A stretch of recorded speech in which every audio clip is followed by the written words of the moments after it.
நாளைக்கான ப்ரோமோல நம்ம ஊர் கோயில் வாசல்ல உட்காந்து வர சின்ன குழந்தைங்கள்ல இருந்து காலை கழுவி தொட்டு கும்பிடணும்.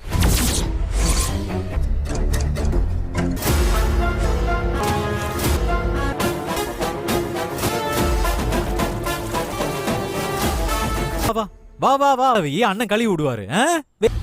கழுவுடா.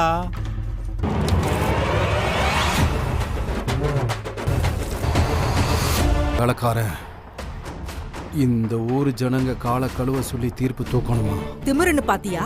மாற நான் பண்ண போறேன். ஆத்திரம் அடங்கும். பதில் சொல்லிருக்காளா? ஆமா.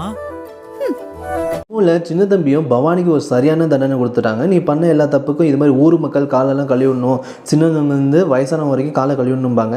அதே மாதிரி கோயில் வாசலில் வந்து எல்லா காலையும் பார்த்தீங்கன்னா கழுவிடுறாங்க. இதெல்லாம் பார்த்துட்டு பவானிக்கு சமக்கம் வருது சின்ன தம்பி மேலே. உடனே சிவகாமி விட்டாச்சா என்னை அந்த சின்ன தம்பி ரொம்பவுமே அசிங்கப்படுத்திட்டாமா, அவனை சும்மா விட மாட்டாமாங்கிறாங்க. ஆமாண்டா நீ சொல்கிற ரைட் தான், ஊர் பேர் தெரியாதவன் உன்னை அசிங்கப்படுத்திட்டான், அவன் சும்மா விடக்கூடாதுங்க. ஆமாம்மா கூடி சீக்கிரமே அவனை இல்லாமல் ஆக்குறமா, ஒழிச்சு கட்டுறமா அப்படிலாம் பார்த்தீங்கன்னா சொல்லிட்டாங்க. இது உடந்து ப்ரோமோ.